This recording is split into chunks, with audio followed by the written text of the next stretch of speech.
Europe 1. Europe Matin, première édition, présentée par Fanny Marceau. Bonjour Fanny. Bonjour Lionel, bonjour à tous. La Corse toujours sous les orages et en vigilance orange. Cette nuit, la pluie et le vent ont continué de balayer l'île de Beauté avec des rafales à plus de 70 km/h selon Météo France. Une nuit d'angoisse pour les habitants et les vacanciers sur place après les intempéries meurtrières d'hier matin. 5 morts, dont une adolescente de 13 ans, 20 blessés. 300 sapeurs-pompiers ont été mobilisés pour venir en aide aux sinistrés. En mer, où un pêcheur et une kayakiste ont perdu la vie, les sauveteurs ont mené 125 interventions pour des bateaux à la dérive. Certaines de ces embarcations ont échoué sur la plage. Exemple à Sagone, en Corse du Sud, où s'est rendu notre envoyé spécial William Molinier. Depuis la plage, Dominique surveille son bateau accroché à l'anneau. Lui a résisté à la tempête. Ce n'est pas le cas d'une demi-douzaine d'embarcations échouées sur le sable. Vous voyez là, il y a 3 bateaux échoués. Moi, j'ai 67 ans et ça fait... j'ai jamais vu ça. Jamais. J'ai encore peur, vous voyez, je surveille encore mon bateau. Julien a eu moins de chance. Il était dans son voilier en train de dormir quand le vent s'est levé. Impossible de réagir. Ça se termine d'une drôle de manière, mais on reste chanceux compte tenu de la violence. On était tous au port, amarrés, et les amarres ont lâché, les bateaux se sont entrechoqués pendant 1 heure. C'était un vrai carnage. Sagone est l'un des villages côtiers les plus touchés par la tempête. Hier, les habitants et les vacanciers se sont retroussés les manches pour nettoyer la plage et le camping et tenter d'oublier au plus vite cette tornade qui a fait 1 mort et une dizaine de blessés, dont 1 grave sur quelques kilomètres carrés seulement. Sagone, William Molinier, Europe 1. La Corse, où la vigilance orange est donc en vigueur jusqu'à 10h au moins ce matin. Gérald Darmanin, le ministre de l'Intérieur, est sur place depuis hier soir. Le président de la République et la première ministre ont activé une cellule de crise. Et puis Gilles Simeoni, le président du Conseil exécutif corse, l'a dit, la situation était apocalyptique hier matin. Oui, des rafales de vent à plus de 200 km/h. Le phénomène a été aussi soudain que violent. Une nouvelle catastrophe au terme d'un été de tous les extrêmes. Patrick Marlière est prévisionniste chez Agathe Météo. On a eu 197 km/h à Calvi. On a battu tous les records absolus de force de vent sur Calvi. Pour atteindre une telle valeur, il fallait qu'on retourne en 1999 lors des tempêtes que l'on a classées comme tempêtes du siècle. On a eu une situation météorologique cet été sur la France exceptionnelle. Un été caniculaire. De chaque vague de canicule se traduisait à la sortie par des orages déjà extrêmement forts avec des chutes de grêle comme on n'avait jamais vu. Et là, effectivement, c'est associé à des forces de vent extrêmement violentes. Donc, oui, c'est apocalyptique. Oui, ça peut se reproduire. Patrick Marlière au micro européen de Louise Douillet. 6h04 sur Europe 1. Cette question maintenant, faut-il transformer l'allocation de rentrée scolaire en bon d'achat? C'est la proposition que fait un député des Républicains du Pas-de-Calais. Pierre-Henri Dumont, pour lui, il est nécessaire de s'assurer que les parents utilisent bien cette allocation pour des achats de fournitures scolaires et pas autre chose.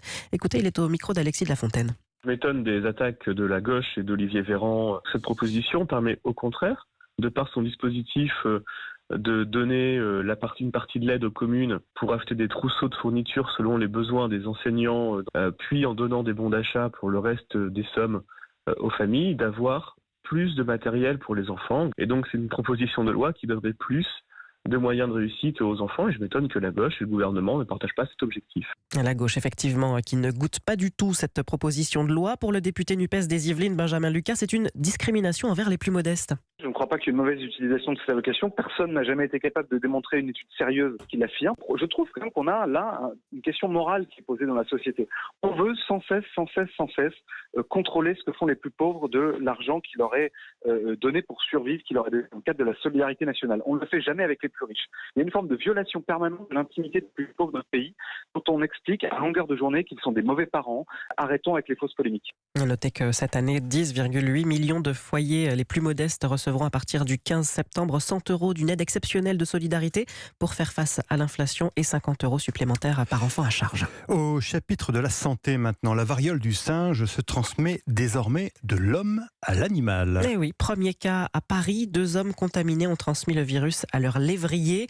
Les médecins avaient pourtant recommandé aux patients de se tenir éloignés de leurs animaux domestiques, car si le risque de leur transmettre la maladie était encore théorique, il était cependant bien réel. Les précisions de Gilles Pialou, c'est le chef du service des maladies infectieuses et tropicales à l'hôpital Tenon à Paris.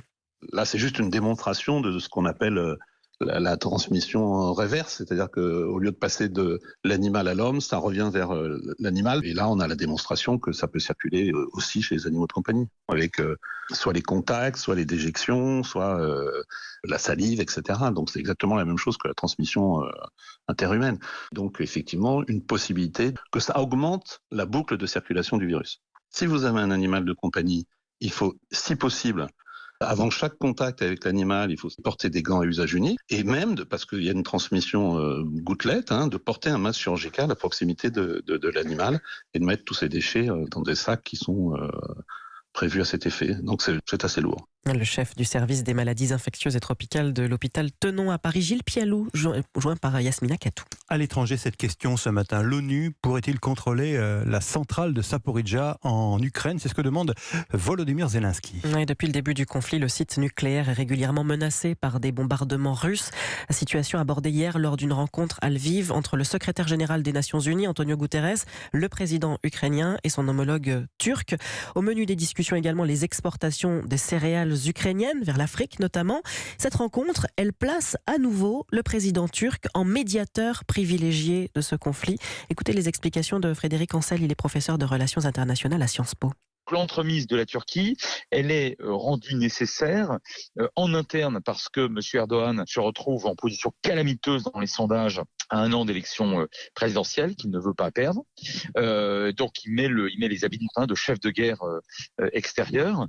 Et d'autre part, depuis les accords de Montreux de 1936, la Turquie dispose en pleine souveraineté des détroits.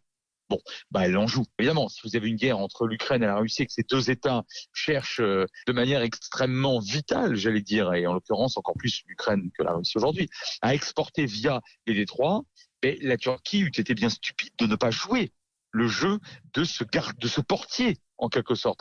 La Turquie dispose de cette rente qui interdit les riverains de se fâcher de manière catégorique avec Ankara, bien sûr. L'analyse de Frédéric Ancel, auteur des Voix de la puissance aux éditions Odile Jacob, avec Nina Droff. 6h08, retour en France avec des retours de vacances, justement, qui pourraient s'annoncer compliqués aujourd'hui. Oui, bison futé, voire rouge dans tout le pays aujourd'hui. C'est pas le bon jour pour revenir de vacances. C'est la promesse de longues heures de bouchons.